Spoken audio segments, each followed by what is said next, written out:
Good afternoon, Farmington Church family and friends. Those of you who are joining us from wherever you might find yourself this afternoon. We are so blessed that you have joined us this afternoon for our video devotion. We thank you for being present for this time of reflection upon the scripture as we move forward with continuing to be connected and encouraged and to continue to encourage one another. Today, our upper room devotion comes to us from Lolly Hopper of Nebraska. The scripture reference this day is from Hebrews, the 13th chapter, verses 1 through 3. I'm reading from the New Revised Standard Version of the Bible. You may have a different version of the Bible, but it's still the Word of God for the people of God, which displays God's love for all. Hear these words. Let mutual love continue. Do not neglect to show hospitality to strangers, for by doing so, some have entertained angels without knowing it. Remember those who are in prison as though you were in prison with them. Those who are being tortured as though you yourselves were being tortured. Hear the words of this reflection. My 12-year-old son Mike yelled for me to pull over in the parking lot. His voice was urgent. Tears formed as his voice broke at the sight of a homeless man holding a sign that read, "Will work for food." Mike rolled down the window, handed the man a bag of snacks and some change he had left over from a recent purchase. He then apologized to the man, explaining, "This was all I had to give." The man thanked my son several times, and I could hear the emotion in his voice. Once we were on our way again, Mike asked if what we had done was okay. Okay. My mom's heart was bursting with pride and perhaps some remorse as well. I hadn't even noticed the man.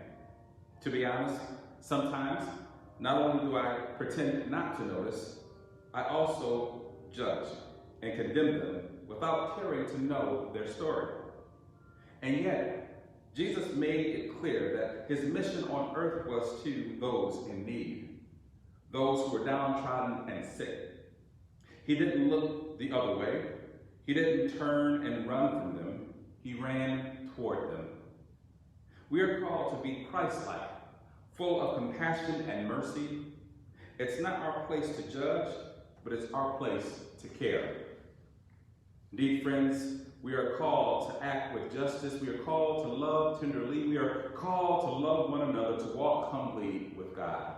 Many of you will recognize these words from songwriter David Haas, penned in that wonderful song, "We Are Called," a song that we've sung frequently during our times of worship. The song urges us to remember that Christ has called us to be beacons of hope and agents of transformation. In recent weeks, we've seen the need for peacemakers, those who are willing to stand as conduits of God's love and intercede on behalf of the marginalized. The author of Hebrews challenges us to let mutual love continue. Dictionary.com defines the word mutual in these two ways: professed, experienced, performed, etc., by each of two or more with respect to the other, having the same relation each toward the other. Again, possessed, experienced, performed, etc., by each of two or more with respect to the other. Reciprocity, having the same relation each toward the other. Christ is urging us to be possessed with sharing the unconditional love of God, to seek to understand the experiences of the marginalized, and to grow in our respect and value for one another. Indeed, we continue to navigate the COVID-19 pandemic and civil unrest, and the need for mutual love has become crucial and apparent. Lolly's reflection invites us to re-examine how we can be bearers of compassion, embody empathy, and be intercessors of justice. Here again, Lolly's summation of Jesus' mission. And yet, Jesus made it clear that his mission on earth was to those in need, those who were downtrodden and sick. He didn't look the other way. He didn't turn and run from them. He ran toward them.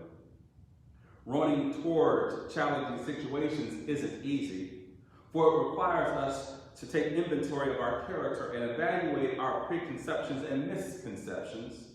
Running toward the hurting, the marginalized, and the disadvantaged forces us to see ourselves in their plights. Yet as Christ calls us to run toward them, as he commands in Matthew the 22nd chapter, verse 39, when he says to love our neighbors as ourselves. We are living in unprecedented times, friends, and Christ is calling us to exhibit love and compassion in ways that will stretch us far outside our comfort zones.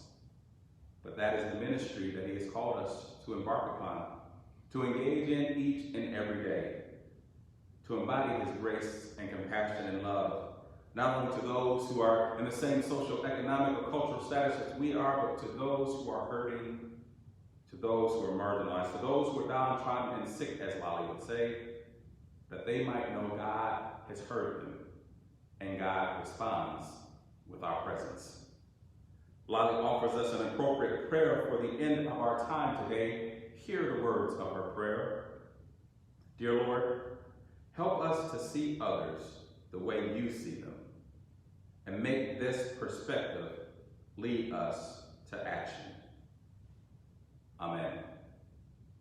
Indeed, friends, be encouraged.